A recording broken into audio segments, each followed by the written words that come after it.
ونستغفره ونؤمن به ونتوكل عليه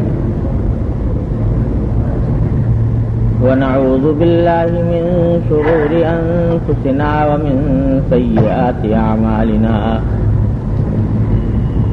من يهده الله فلا مضل له ومن يضلله فلا هادي له وأشهد أن لا إله إلا الله وحده لا شريك له وأشهد أن سيدنا وسندنا ونبينا ومولانا محمدا عبده ورسوله صلى الله تعالى عليه وعلى آله وصحبه وبارك وسلم تسليما كثيرا أما بعد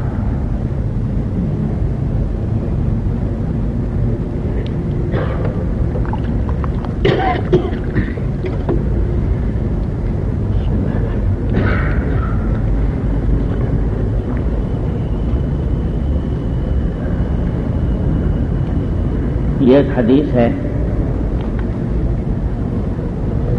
حضرت ابو ہریرہ رضی اللہ تعالی عنہ سے مروی ہے.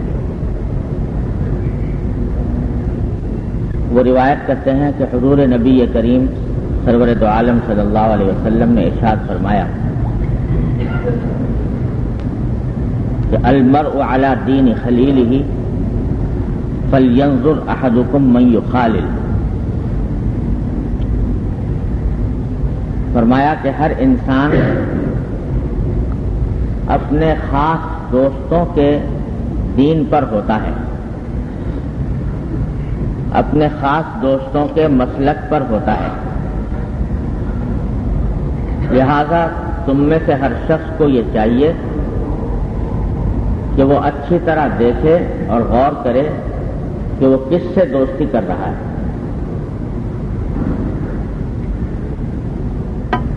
یہ ہے حدیث نبی کریم سرور دو عالم صلی اللہ علیہ وسلم کی، اور اس میں پہلے تو ایک تجربے کی بات، واقعے کی بات بتائی گئی ہے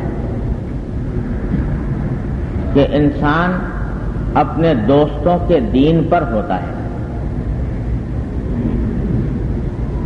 اس کے دو معنی ہیں. ایک مطلب تو اس کا یہ ہے کہ انسان اپنے دوستوں سے پہچانا جاتا ہے. جس قسم کے اس کے دوست ہوں گے، جن کے ساتھ اس کا رات دن اٹھنا بیٹھنا ہوگا، تو وہ آدمی انہی کا ایک حصہ سمجھا جائے گا، انہی جیسا سمجھا جائے گا. اگر اٹھنا بیٹھنا نیک لوگوں کے ساتھ ہے، دیندار لوگوں کے ساتھ ہے، اللہ کا خوف رکھنے والوں کے ساتھ ہے، اور دن رات ان کے ساتھ اٹھتا بیٹھتا ہے، ان کے ساتھ دوستیاں کی ہوئی ہیں، تو دوسرے آدمی دیکھنے والے بھی یہ سمجھیں گے کہ یہ آدمی دیندار ہے. اور اگر اس کا اٹھنا بیٹھنا ہے بے فکر، غافل اور اللہ بچائے گناہوں میں مبتلا لوگوں کے ساتھ، فاسق و فاجر لوگوں کے ساتھ، تو دیکھنے والے یہ سمجھیں گے کہ جب اس کے دوست ایسے ہیں تو یہ بھی ایسا ہی ہوگا.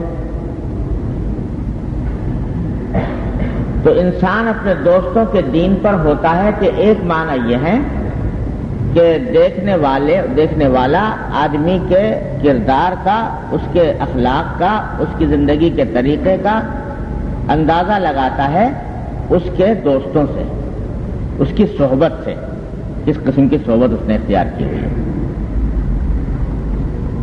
اگر فرض کرو کہ ایک آدمی ہے، وہ بظاہر دیندار ہے، لیکن دن رات اٹھتا بیٹھتا ہے ایسے بے فکر، غافل، فاسق قسم کے لوگوں کے ساتھ، تو دیکھنے والا یہ سمجھے گا کہ اگرچہ یہ ظاہر میں تو نظر آ رہا ہے نیک اور دیندار، لیکن حقیقت میں اس کی اندرونی کیفیت جو ہے یہ ان لوگوں کے ساتھ ملتی ہے. ایک معنی تو اس کے یہ ہے. دوسرے معنی اس کے یہ ہیں کہ جب آدمی جس قسم کے لوگوں کے ساتھ زیادہ اٹھتا بیٹھتا اور ان کے ساتھ تعلقات قائم کرتا ہے تو رفتہ رفتہ ان کا رنگ اس کے اوپر بھی چڑھتا ہے اور بالآخر یہ بھی ان جیسا ہونے لگتا ہے، چاہے شروع میں نہ ہو، لیکن جب دن رات اٹھتا بیٹھتا رہے گا، انہی کی باتیں سنے گا، انہی کی محفلوں میں بیٹھے گا، انہی کے ساتھ کھائے پیے گا، تو رفتہ رفتہ ان کے انداز فکر کا، ان کے انداز عمل کا رنگ اس کے اوپر بھی چڑھتا جائے گا۔ تو یہ دو مطلب ہیں، انسان اپنے دوست کے دین پر ہوتا ہے، یعنی دیکھنے والا سمجھتا ہے کہ یہ اس کا مسلک بھی وہی ہے، اور دوسرے یہ کہ رفتہ رفتہ یہ بھی انہی کا رنگ اختیار کرنے لگتا ہے۔ لہذا فرمایا کہ فَلْيَنْظُرْ أَحَدُكُمْ مَنْ يُخَالِطُ، تو آدمی کا دوستی کا انتخاب کرتے وقت، دوست کا انتخاب کرتے وقت اچھی طرح چھان پھٹک لو، احتیاط سے کام لو کہ میں کس کے ساتھ دوستی کرنے جا رہا ہوں، کیونکہ بالآخر میرا شمار اسی کے ساتھ ہوگا اور کچھ بعید نہیں کہ اسی کے رنگ میں بھی رنگا جاؤں، اس لیے اچھی طرح دیکھ لو۔ اس حدیث میں حضور نبی کریم صلی اللہ علیہ وسلم نے ہمیں جو ایک بات کی تلقین فرمائی ہے وہ ہے اپنی صحبت کو درست کرنا، کہ اپنی صحبت اچھی کریں، کیونکہ انسان کے اوپر جو چیزیں اثر انداز ہوتی ہیں ان میں صحبت جو ہے وہ انتہائی مؤثر چیز ہے۔ صحبت سے انسان، صحبت کی برکت سے بعض اوقات انسان کتنا ہی غافل بے فکرہ ہو، رفتہ رفتہ اچھی صحبت اور نیک صحبت کے نتیجے میں نیکی اختیار کرنے لگتا ہے۔ صحبت خراب ہو تو کتنا ہی نیک ہے لیکن کسی نہ کسی وقت ان کے طریقے کو اختیار کر لے گا اور برائی کی، کم از کم برائی کی شناخت اس کے دل میں کم ہو جائے گی۔ اسے صحبت کا حکم دیا، اس کو درست کرو۔ قرآن کریم نے بھی بکثرت اس کی تاکید فرمائی ہے، مختلف انداز سے، مختلف اسلوب سے فرمایا کہ یا ایھا الذین آمنوا اتقوا اللہ وکونوا مع الصادقین،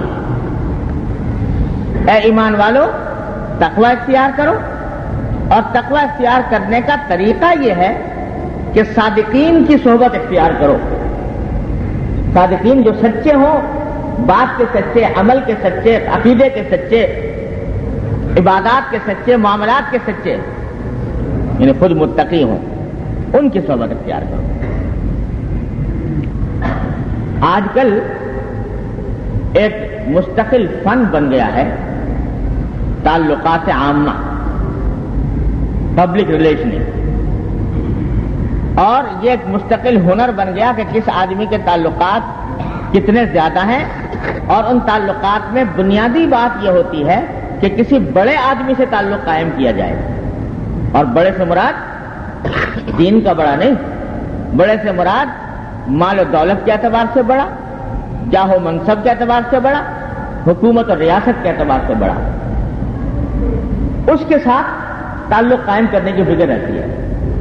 اور جو آدمی جتنے بڑے لوگوں کے ساتھ تعلقات قائم کرے اتنا ہی بڑا کامیاب سمجھا جاتا ہے تعلقات عامہ میں، اور یہ پتہ نہیں کہ جس بڑے آدمی کے ساتھ تعلق قائم کرنے جا رہا ہوں اس کے دین کی حالت کیا ہے، اور کہیں ایسا تو نہیں کہ اس کے حالات کے ساتھ، اس کے ساتھ اٹھنے بیٹھنے کو زیادہ کر کے میں اپنے دین کو خراب کر رہا ہوں، اس کی فکر نہیں۔ اور بسا اوقات شیطان بھی بہکاتا ہے کہ بھائی ذرا میرے تعلقات اچھے ہوں گے فلاں آدمی کے ساتھ تو میں اپنی بات اس کو کہوں گا اور اپنا رنگ اس کے اوپر چڑھانے کی کوشش کروں گا۔ ابھی خود اپنے اوپر تو رنگ چڑھا نہیں اور دوسرے کے اوپر رنگ چڑھانے کے لیے چل پڑتا ہے، شیطان یہ دھوکہ دیتا ہے۔ نتیجہ یہ کہ وہ کچا رنگ تو اتر جاتا ہے اور ادھر کا رنگ چڑھ جاتا ہے۔ اللہ حضور اقدس نبی کریم سرور عالم صلی اللہ علیہ وسلم کے عہد مبارک میں ایک مرتبہ مشرکین مکہ نے حضور اقدس صلی اللہ علیہ وسلم سے یہ پیغام بھجوایا. بڑے بڑے جو سردار تھے قریش کے، بڑے جاہے وہ مجاہ و منصب والے، عزت والے، انہوں نے پیغام بھجوایا کہ کبھی کبھی ہمارا دل میں آتا ہے کہ ہم آ کر آپ کی بات سنیں، دیکھیں تو صحیح کہ آپ کیا کہتے ہیں. ہو سکتا ہے کہ بات ہماری سمجھ میں آ جائے، اور سمجھ میں آ گئی تو قبول بھی کر لیں گے. لیکن جس وجہ سے ہم آپ کے پاس نہیں آتے اس کی وجہ یہ ہے کہ آپ کے ارد گرد جو لوگ رہتے ہیں وہ بڑے تھرڈ کلاس قسم کے ہیں، غریب غربا، مسکین قسم کے لوگ، جن کے کپڑے بھی بعض اوقات میلے اور پھٹے ہوئے، جو بوریوں پر بیٹھنے والے، جن کی دنیا کے اندر کوئی قدر و منزلت نہیں، ایسے لوگ، تیسرے درجے کے لوگ آپ کے ارد گرد جمع رہتے ہیں. اب ہم اگر آ کر آپ کی مجلس میں بیٹھیں تو یہ ہماری شان کے خلاف ہے. ایسے لوگوں کے ساتھ آ کے بیٹھیں. تو اگر آپ یہ کر دیں کہ جس وقت ہم آئیں تو آپ ان کو منع کر دیا کریں کہ بھئی اس وقت تم لوگ نہ آؤ، اور یا یہ کہ ہمارے لیے کوئی الگ وقت مقرر کر دیں کہ اس میں ان کو آنے کی اجازت نہ ہو، ان کو آنے کی اجازت نہ ہو، بس ہم تنہا آپ کے پاس آ کر بات کریں، پھر آپ ہمیں سمجھائیں، اور اگر ہماری سمجھ میں آ گئی بات تو ہم قبول بھی کر لیں. یہ پیشکش کی مشرکین مکہ کے سرداروں نے حضور اقدس صلی اللہ علیہ وسلم.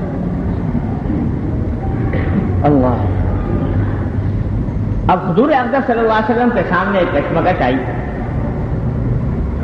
کشمکش یہ کہ ایک طرف یہ بات گوارا نہیں کہ یہ پکے سچے مسلمان جنہوں نے اپنی کشتیاں جلا کر میرا ساتھ دیا ہے، اور جن لوگوں نے محض اللہ کی خاطر وہ میری مجلس کے اندر آتے ہیں، میرے پاس آتے ہیں، ان کو یہاں سے ہٹا دیا جائے یا ان کو منع کر دیا جائے کہ آپ نہ آئیں یہاں پر، یہ بات بھی گوارا نہیں.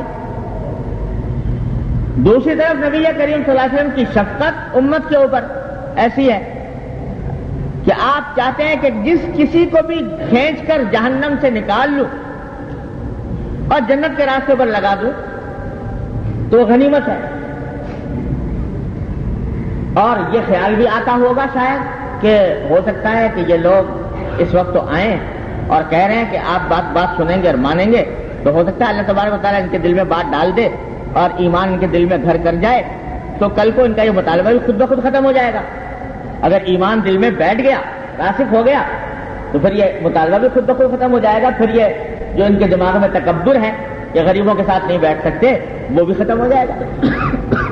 لہذا اگر ایک دو مرتبہ ایسا کر لیں تو شاید کوئی حرج نہ ہو. یہ خیال بھی آ گیا ہوگا. بہرحال کشمکش اس موقع پر آیات نازل ہوئی قرآن کریم. یہ سورہ کہف کی آیات. فرمایا وَاصْبِرْ نَفْسَكَ مَعَ الَّذِينَ يَدْعُونَ رَبَّهُمْ بِالْغَدَاةِ وَالْعَشِيِّ يُرِيدُونَ وَجْهَهُ وَلَا تَعْدُ عَيْنَاكَ عَنْهُمْ تُرِيدُ زِينَةَ الْحَيَاةِ الدُّنْيَا وَلَا تُطِعْ مَنْ أَغْفَلْنَا قَلْبَهُ عَنْ ذِكْرِنَا وَاتَّبَعَ هَوَاهُ وَكَانَ أَمْرُهُ فُرُطًا. فرمایا اللہ تبارک و تعالیٰ کہ وَاصْبِرْ نَفْسَكَ مَعَ الَّذِينَ يَدْعُونَ رَبَّهُمْ، اپنے آپ کو باندھ کر رکھیے. لفظ استعمال فرمائے، اپنے آپ کو باندھ کر رکھیے ان لوگوں کے ساتھ جو اپنے پروردگار کو پکارتے ہیں صبح اور شام. جو لوگ صبح اور شام اللہ جل جلالہ کی طرف متوجہ ہیں، اللہ کا ذکر کرتے ہیں، اللہ کو پکارتے ہیں، ان کے ساتھ اپنے آپ کو باندھ کر رکھیے. یریدون وجہہ، جو اس پکارنے سے صرف اللہ کی رضامندی چاہتے ہیں. ولا تعد عیناک عنہم، اور ایسا نہ ہو کہ آپ کی آنکھیں ان سے متجاوز ہو جائیں، ان کو چھوڑ کر کسی اور طرف نگاہ ڈالنے لگے، ترید زینت الحیات الدنیا، جس کے نتیجے میں آپ دنیاوی زندگی کی ظاہری زیب و زینت کی طرف متوجہ ہو جائیں۔ یہ لوگ زیب و زینت والے لوگ ہیں اور یہ آ جائیں گے تو اس سے اسلام کا نفع ہوگا یا فائدہ ہوگا۔ ترید زینت الحیات الدنیا، ہرگز مت کیجیے ایسا۔ ولا تطع من اغفلنا قلبه عن ذکرنا، اور بات نہ مانیے اس شخص کی یا ان لوگوں کی جن کے قلب کو ہم نے اپنے ذکر سے غافل بنا دیا، جن کا دل ہماری یاد سے، ہمارے ذکر سے، ہماری اطاعت سے غافل ہے، ان کی اطاعت نہ کیجیے، ان کی بات نہ مانیے۔ واتبع ہواہ، یہ تو وہ لوگ ہیں جو خواہشات نفسانی کے پیچھے پڑے ہوئے ہیں، لگ گئے۔ وکان امرہ فرطا، اور جس کا معاملہ حد سے تجاوز کیے ہوئے ہے، ایسے لوگوں کی باتوں میں نہ آئیے۔ تو ایک طرف منع فرما دیا، ان کا یہ مطالبہ ماننے کے لائق نہیں۔ اگر واقعی طالب حق ہیں، اگر واقعی حق کے طلبگار ہیں تو آئیں، بغیر شرط کے آئیں، غیر مشروط طور پر آئیں۔ یہ شرطیں لگا کر آنا کہ پہلے فلاں کو ہٹا دو، فلاں کو ہٹا دو، یہ طلب کی علامت نہیں۔ اور جب طلب نہیں تو طلب کے بغیر بات جو کہی جاتی ہے وہ مؤثر اور مفید نہیں ہوتی، جب تک انسان کے دل میں ایک مرتبہ طلب نہ پیدا ہو، حق کی طلب نہ پیدا ہو۔ اور یہ جو شرطیں لگا رہے ہیں، نخرے کر رہے ہیں، یہ علامت اس بات کی ہے کہ طلب دل میں موجود ہے۔ اگر طلب ہوتی تو یہ نخرے نہ لگاتے۔ اسلام بے نیاز ہے اس بات سے کہ کوئی اسے مانے یا نہ مانے، کوئی اس کے پاس آئے کہ نہ آئے، حق اس بات سے بے نیاز ہے۔ کسی کو 100 مرتبہ اپنی زندگی اور آخرت درست کرنے کی فکر ہو تو غیر مشروط طور پر آ جائے، اور کوئی شخص اگر بے فکر ہے تو اللہ تعالیٰ اس سے زیادہ بے فکر ہے، اس واسطے منع کر دیا۔ حالانکہ بظاہر ایک حکمت بتا تھی، نہیں کچھ مجھ جیسا مولوی ہوتا تو تعویل کر لیتا کہ بھائی چلو ایک مرتبہ ہی تو ہے نا، یہ بے تکلف لوگ ہیں، ان سے کہتے ہیں کہ بھائی ذرا ہٹ جاؤ، اور یہ لوگ ہیں ذرا بااثر قسم کے لوگ ہیں، ایک مرتبہ آ کر بات سن لیں، ہو سکتا ہے مان جائے۔ منع فرما دیا اللہ تبارک و تعالیٰ۔ اور منع فرمانے کے ساتھ جو لفظ استعمال فرمایا وہ میں اصل میں سنانا چاہتا تھا، وہ یہ کہ اپنے آپ کو باندھ کر رکھو ان لوگوں کے ساتھ جو اللہ کو یاد کرتے ہیں صبح اور شام، اور اللہ کی رضا۔ کس کو حکم دیا جا رہا ہے؟ یہ نبی کریم سرور عالم صلی اللہ علیہ وسلم، یعنی آپ کو بھی حکم یہ دیا جا رہا ہے کہ آپ اپنی صحبت درست کیجئے، درست رکھیے، کہ ایسے لوگوں کے ساتھ اپنا بیٹھنا رکھیے جو اللہ کی یاد جن کے دلوں میں بسی ہوئی ہے، جو اللہ کی رضامندی کے طلبگار ہیں، جو اللہ کی خوشنودی کے طلبگار ہیں۔ جب آپ کو یہ حکم دیا جا رہا ہے تو ہمہ شمہ کس شمار کتار میں ہمارے لیے تو بطریق اولا یہ حکم ہوا کہ حق الامکان اپنے آپ کو باندھ کر رکھو ان لوگوں کے ساتھ جو جن کے صحبت درست ہے، جن کے دلوں میں تقویٰ ہے، جن کے دلوں میں اللہ کا خوف ہے، ان کے ساتھ باندھ کر رکھو، کیونکہ صحبت وہ چیز ہے جو انسان کو کہیں سے کہیں پہنچا دیتی ہے۔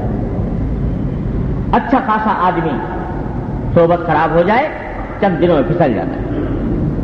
اللہ تبارک و تعالیٰ صحبت نے یہ تاثیر رکھتی ہے۔ تو اس واسطے یہ ساری یہ قرآن کی آیت اور یہ حدیث ہمیں متوجہ کر رہی ہے اپنی صحبت سے درست کرنے کا، کہ اپنا خصوصی اٹھنا بیٹھنا۔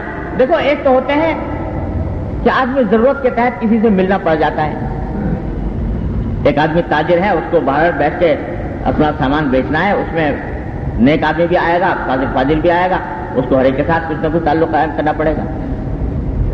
تو ایک تو یہ ضرورت کا تعلق ہے۔ کوئی آدمی ملازم ہے، کوئی ملازمت کرتا ہے، اس کا افسر ہے، اس کا ماتحت ہے، وہ ہر طرح کے لوگ ہوں گے، اس میں نیک بھی ہوں گے، بد بھی ہوں گے، تعلقات قائم کرنے پڑتے ہیں، لیکن یہ تعلقات ہوتے ہیں ضرورت کی حد تک، وہ ضرورت کی حد تک تعلقات قائم کرنے میں کوئی مذائقہ نہیں ہے۔ لیکن ایک ہے خصوصی تعلق دوستی کا، اٹھنے بیٹھنے کا، کہ وہ ہم نوالا ہم پیالہ بنے ہوئے ہیں، ان کے ساتھ نشستیں ہو رہی ہیں، ان کے ساتھ گفتگو ہو رہی ہے، ان کے ساتھ علاوہ ضرورت کے اوقات کے بھی ملنا جلنا ہو رہا ہے، وہ ہمارے گھر آ رہے ہیں، ہم ان کے گھر جا رہے ہیں۔ تو یہ تعلقات جو ہیں، یہ خصوصی تعلقات، ان کے بارے میں کہا جا رہا ہے کہ یہ تعلقات ہونے چاہیے ایسے لوگوں کے ساتھ جن کے دل میں اللہ کے دین کی فکر ہے۔ اور دیکھو کوتاہیاں غلطیاں تو کس سے نہیں ہوتی، ہم میں سے کون ہے جو گناہوں سے غلطیوں سے مبرہ ہے، لیکن اصل بات جو دیکھنے کی ہے صحبت کے معاملے میں، یاد رکھیے میں اپنے بزرگوں کی بات بتا رہا ہوں کہ اصل بات دیکھنے کی یہ ہے کہ آدمی کے دل میں دین کی عظمت، محبت، اس کی فکر ہے کہ نہیں۔ فکر بڑی نعمت ہے کہ دل میں ایک فکر ہے، ایک خلش ہے کہ بھائی مجھے دین پر چلنا ہے، دین کے راستے پر چلنا ہے اور مجھے اپنی اصلاح کرنی ہے۔ اگر کبھی غلطی ہوتی ہے تو اس پر ندامت محسوس کرتا ہے، یہ فکر ہے دل میں۔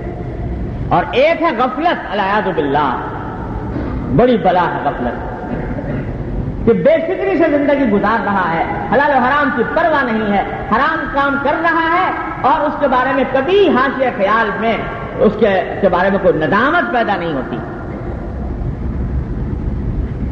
جیسے حدیث میں آتا ہے کہ مومن کا حال یہ ہے کہ اگر کبھی اس سے غلطی ہو جائے، گناہ ہو جائے، تو اس کے دل میں ایک پہاڑ کھڑے ہو جاتے ہیں صدمے کے، کہ ایک ذرا سا غفلت ہو گئی یا گناہ ہو گیا تو دل میں صدمہ ہو رہا ہے، جیسے پہاڑ کھڑے ہو جاتے ہیں، حدیث میں لفظ یہ ہے، اس کے دل میں وہ پہاڑ کھڑے ہو جاتے ہیں۔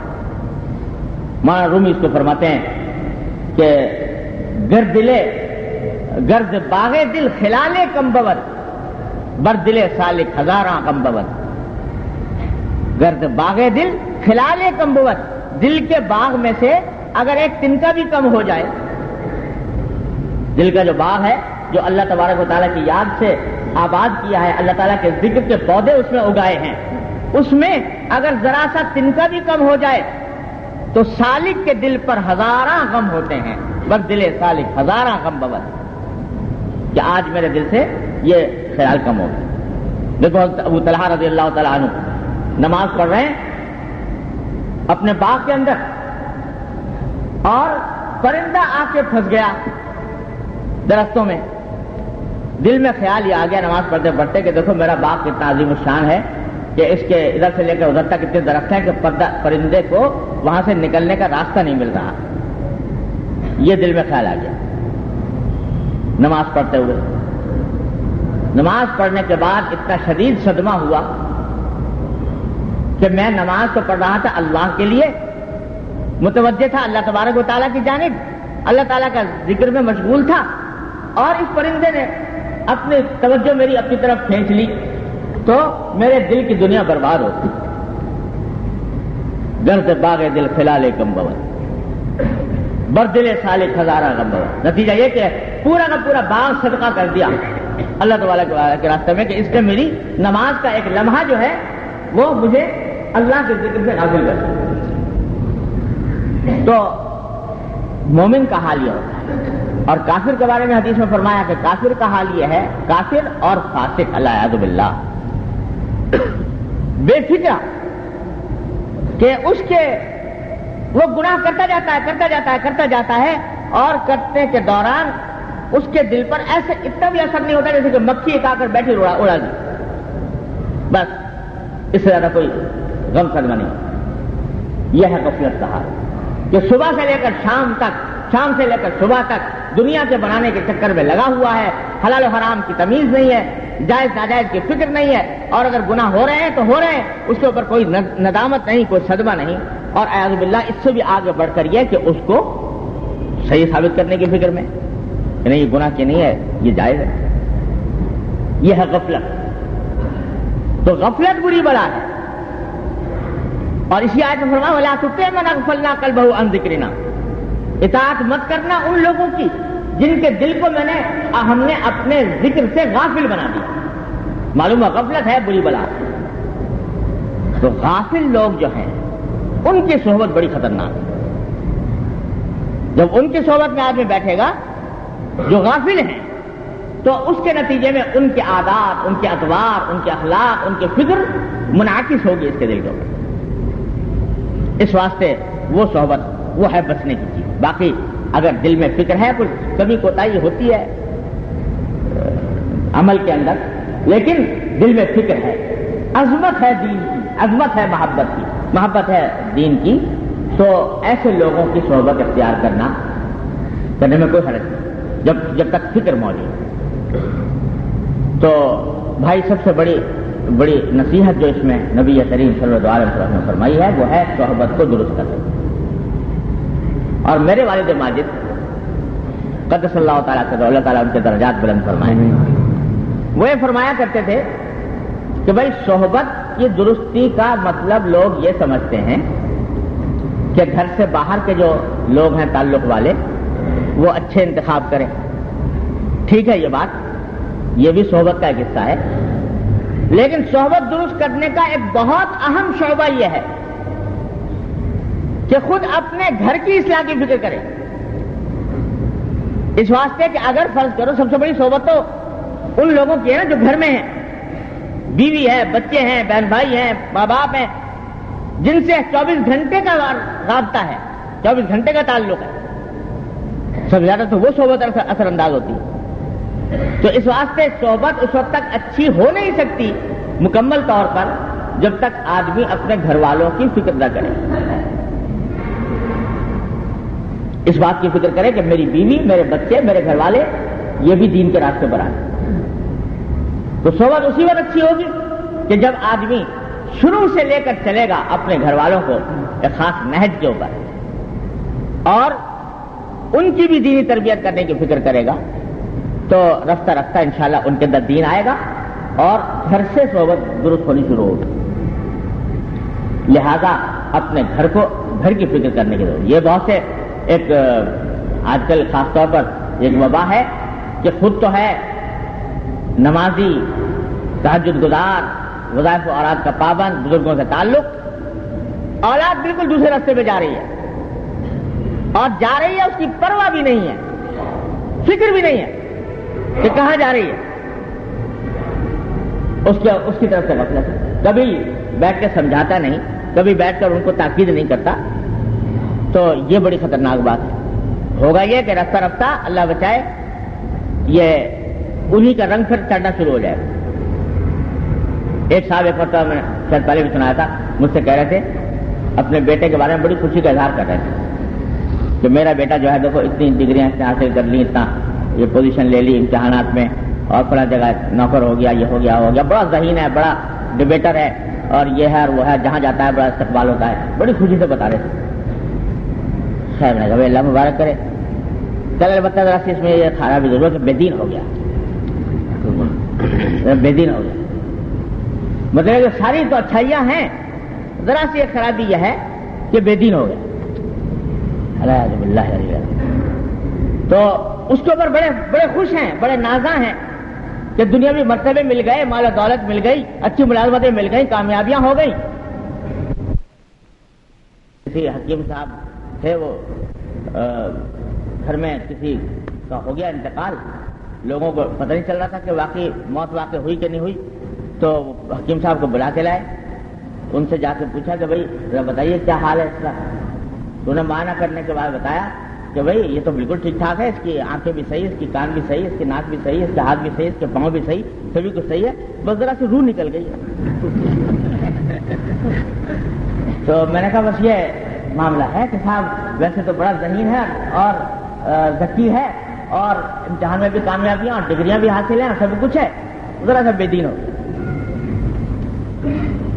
خود تہجد گزار تھا، مجھے معلوم تہجد گزار تھا.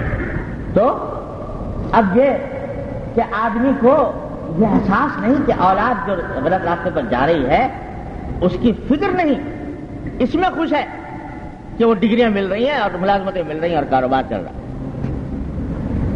جب تک انسان اپنے گھر کو درست کرنے کی فکر نہ کرے اس وقت تک صحبت اس کی صحیح ہو نہیں سکتی۔ میرے والد ماجد تسلادت ایک بات یہ فرمائی۔ دوسری بات یہ فرمائی کہ دوسرا جو ایک بڑا اہم مسئلہ ہوتا ہے جس سے کہ صحبت پر اثر پڑتا ہے وہ ہے شادی بیاہ۔ شادی بیاہ کہ رشتہ کرتے وقت اس بات کا لحاظ نہیں کہ جہاں رشتہ کیا جا رہا ہے اس میں کوئی دین ہے کہ نہیں، سب کچھ دیکھا جا رہا ہے، لڑکا برسر روزگار ہے کہ نہیں، خوب کماتا ہے کہ نہیں، وغیرہ وغیرہ، اور اس کی فکر نہیں کہ جب لڑکی وہاں پر جائے گی اس ماحول کے اندر جا کر وہ آیا اس کا دین سلامت رہے گا کہ نہیں رہے گا۔ لڑکی کے انتخاب کے وقت سب کچھ دیکھا جا رہا ہے، اس کی شکل صورت بھی دیکھی جا رہی ہے، اس کا مال دولت بھی دیکھی جا رہی ہے، اس کا حسب نسب بھی دیکھا جا رہا ہے، لیکن یہ فکر نہیں کہ آیا اس کے اندر دین کی بھی کوئی عظمت محبت ہے کہ نہیں۔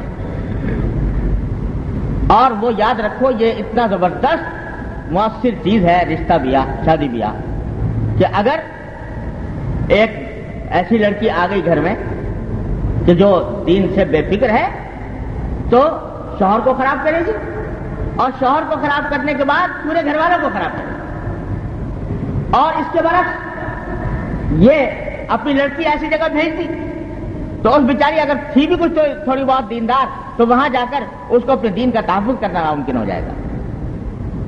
تو شادی بیاہ کے اندر یہ معاملات ایسے ہوتے ہیں کہ ان کے ذریعے صحبت بہت تیزی سے بدلتی اور لوگ خیال نہیں کرتے، ساری باتیں دیکھ لی مگر یہ بات نہیں دیکھی۔ حدیث میں فرمایا نبی کریم سرور دو عالم صلی اللہ علیہ وسلم نے کہ تنکح المرأۃ لمالها ولجمالها ولحسبها ولدینها، کہ عام طور سے جو لوگ نکاح کرتے ہیں کسی عورت سے تو بعض لوگ تو وہ ہیں کہ جو اس کے جمال کی وجہ سے یعنی اس کی خوبصورتی کی وجہ سے نکاح کرتے ہیں، اور بعض وہ ہیں کہ جو اس کے مال کی وجہ سے نکاح کرتے ہیں کہ بھئی بالدار گھرانے کی ہے، اور بعض لوگ وہ ہیں جو اس کے حسب نسب کی وجہ سے اچھے بڑے خاندان کی ہے نکاح کرتے ہیں، اور بعض لوگ اس کے دین کی وجہ سے نکاح کرتے ہیں۔ تو فرمایا فاظفر بذات الدین تریبت یدا۔ حضرت ابو ہریرہ کو خطاب کرتے ہوئے فرمایا بے تکلفی کے جملے میں کہ ارے تو ایسی عورت کا انتخاب کر جو دین والی ہو۔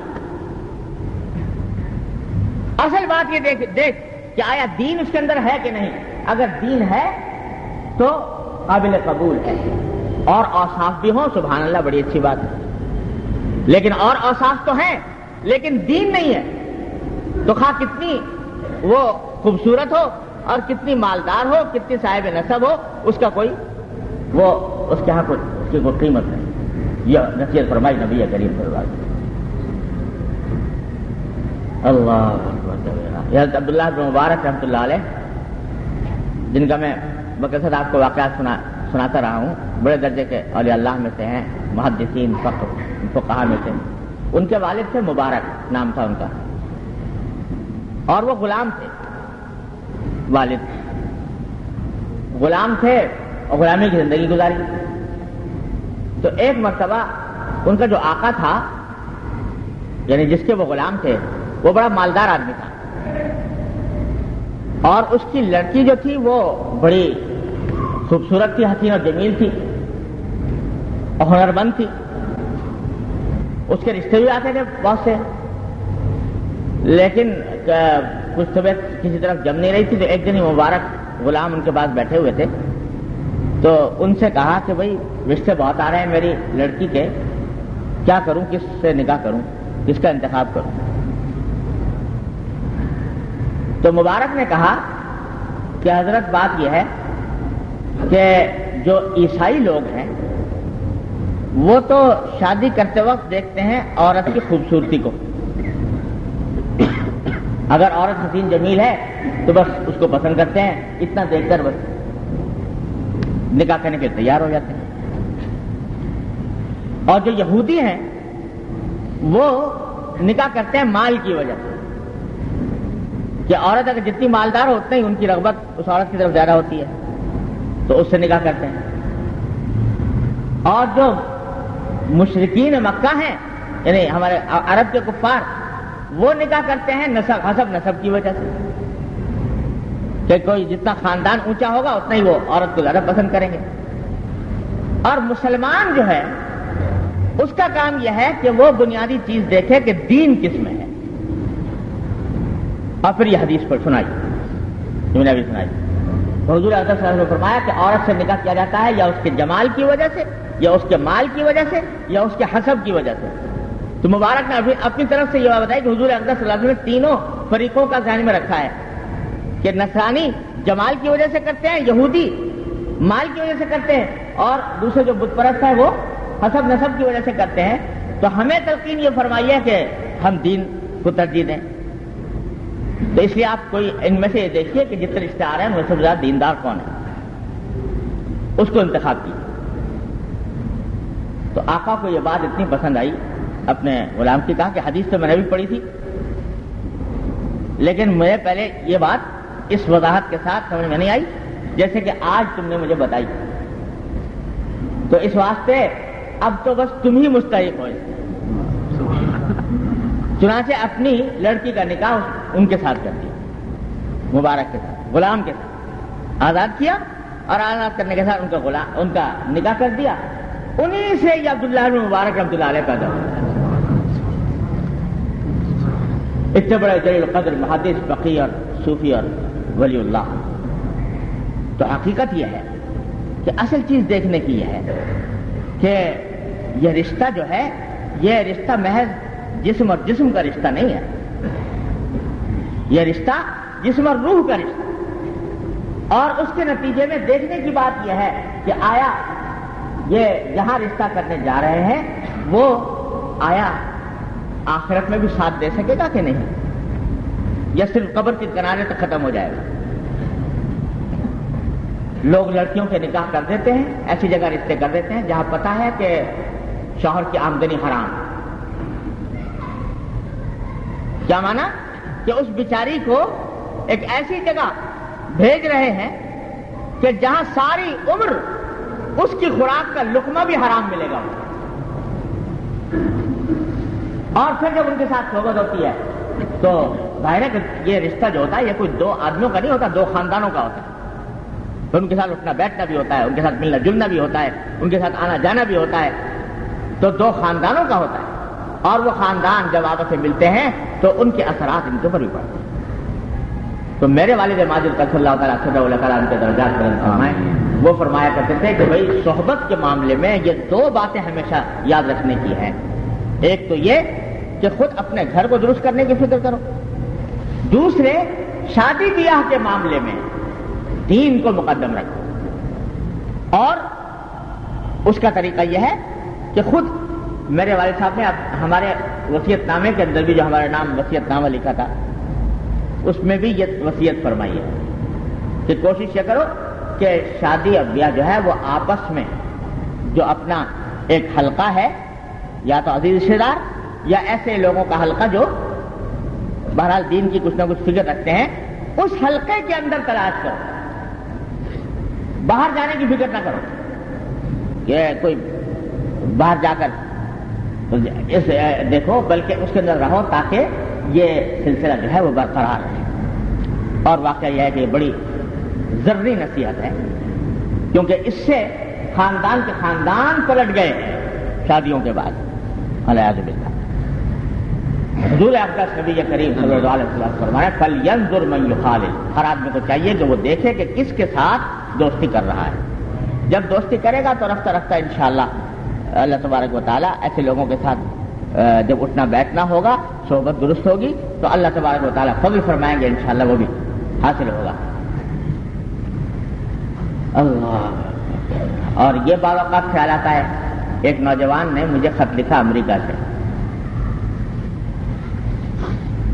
نوجوان ہے، وہاں پر تعلیم حاصل کر رہے ہیں، اور بیچارہ مجھ سے تعلق رکھتا ہے، خط و کتابت بھی ہے، نماز روزے کا پابند ہے، اللہ تعالیٰ نے اس کو توفیق دی ہے. ایک دوست مل گیا کلاس فیلو، وہ بیچارہ کچھ آزاد قسم کا آدمی تھا.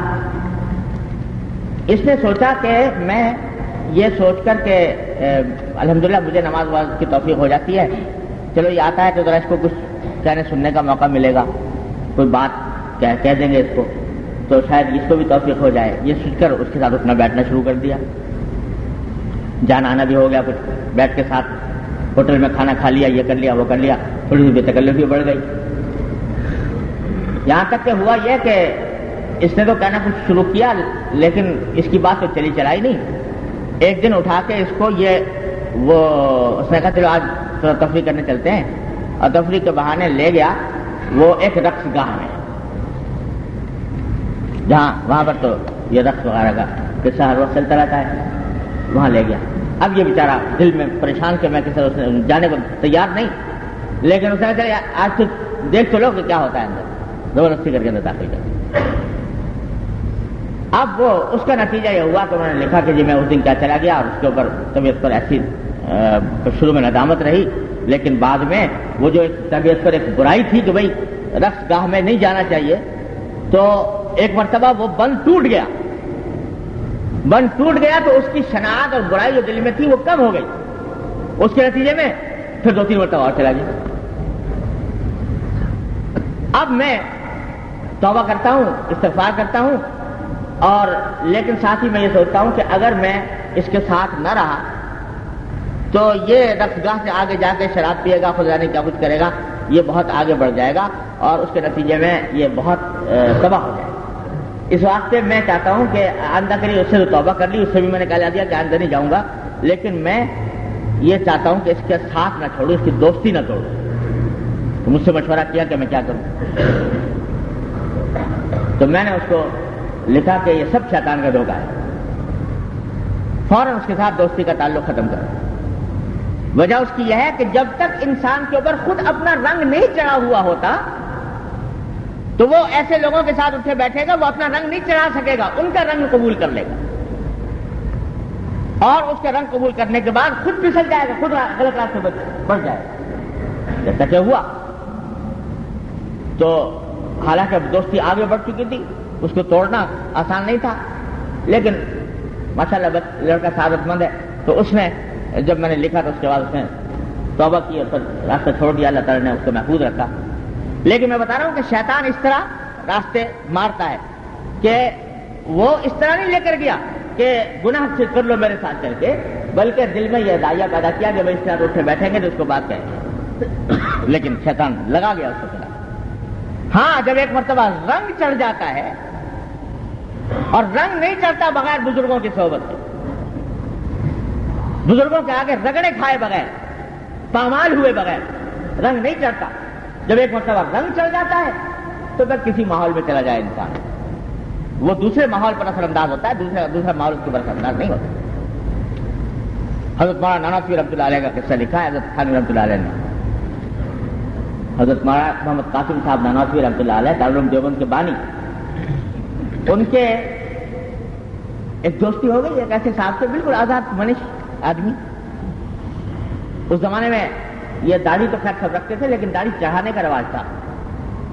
یہ داڑھی چڑھانے کا فیشن تھا، ہندو اور سکھوں کا طریقہ تھا. تو وہ مسلمانوں بھی اختیار کر رکھا تھا، علماء اس سے منع کرتے تھے، وہ داڑھی چڑھاتے تھے، ٹخنوں سے نیچے پاجامہ پہنتے تھے، اور نماز روزے کبھی ایسے ہی کبھی پڑھ لی گنڈے دار، کبھی نہیں پڑھی. اور حضرت نانوتوی کے ساتھ، حضرت نانوتوی ان کے ساتھ اٹھنا بیٹھنا آنا جانا یہ وہ سب چلتا رہتا. لوگوں نے کہا بھی کہ حضرت کیا کوئی انمل بے جوڑ معاملہ ہے، نہ آپ کا ان سے کوئی جوڑ نظر آتا ہے نہ ان کا آپ سے، مگر چلتے رہے. جب سارا سال تک دوستی ہوتی رہی، وہ اپنا طریقہ میں چل رہا ہے، اپنے طریقے میں چل رہا ہے، ان کا اپنا مزاج، ان کا اپنا مزاج، لیکن دوستی چل رہی.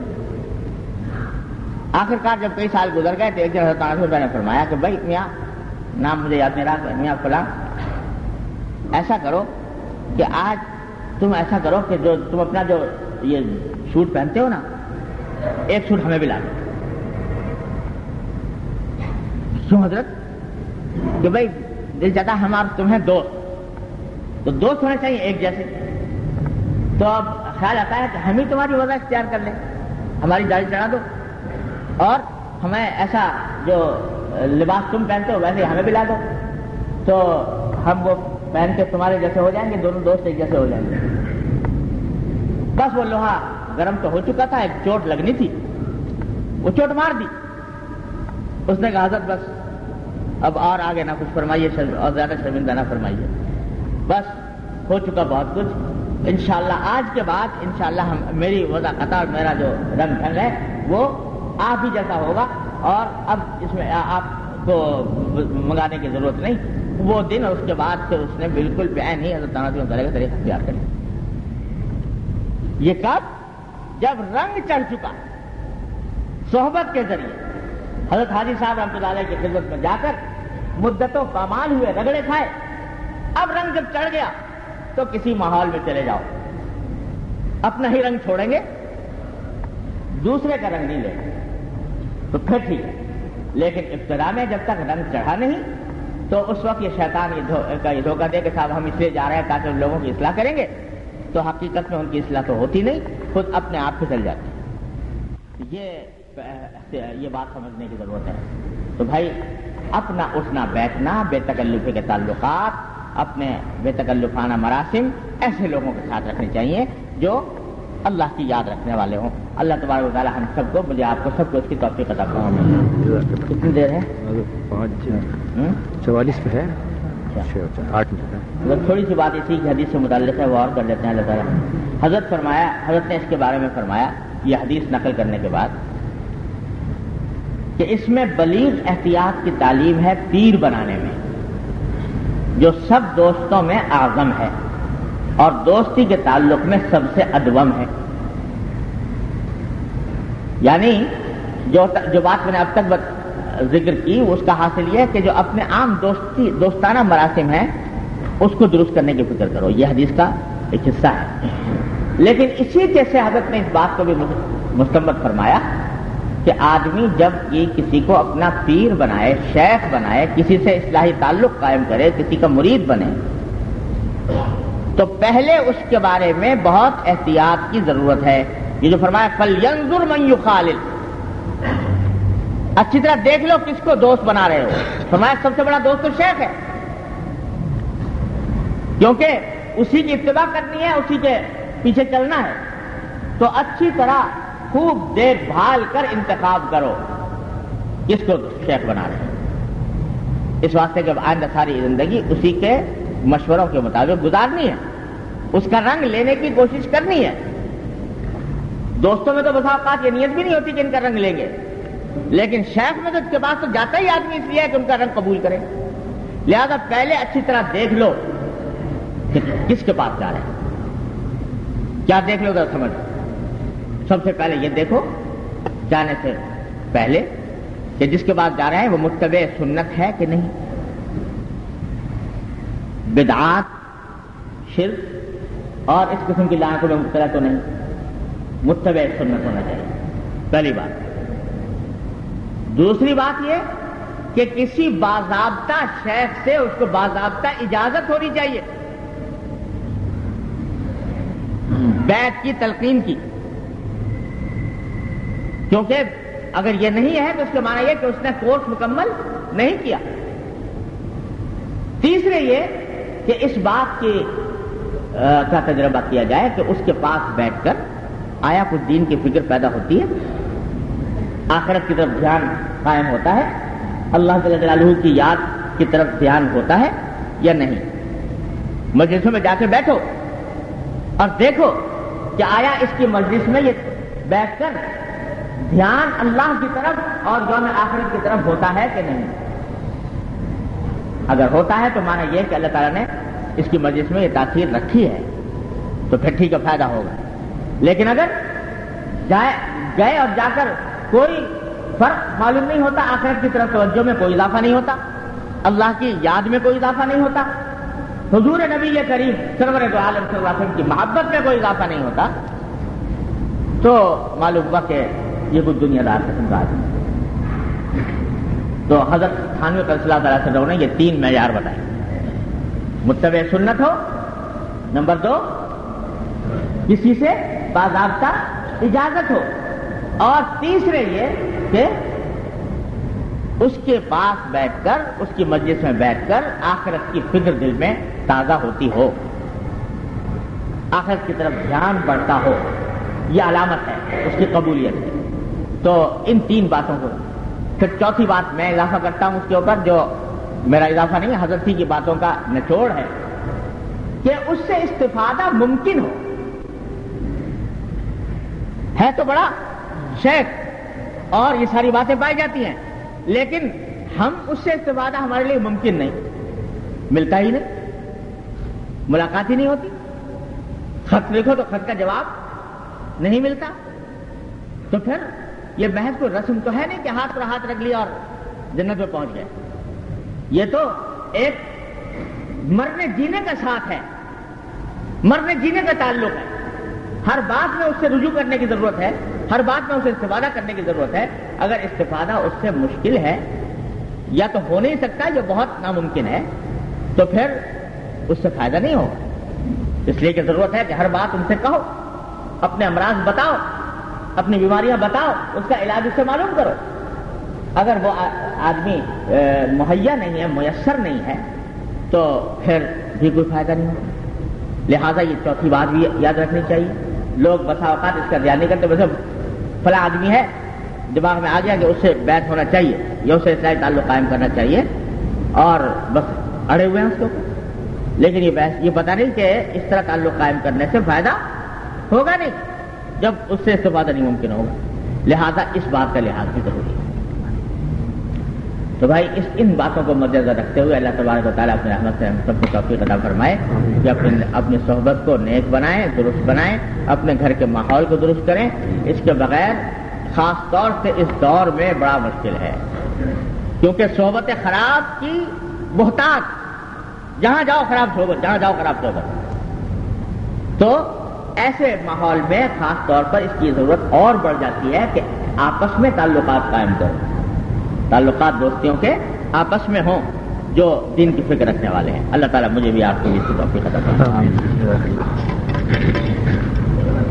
اللهم صل على سيدنا مولانا محمد وعلى ال محمد كما صليت على ابراهيم وعلى ال ابراهيم انك حميد مجيد. ربنا ظلمنا انفسنا وان لم تغفر لنا وترحمنا لنكونن من الخاسرين.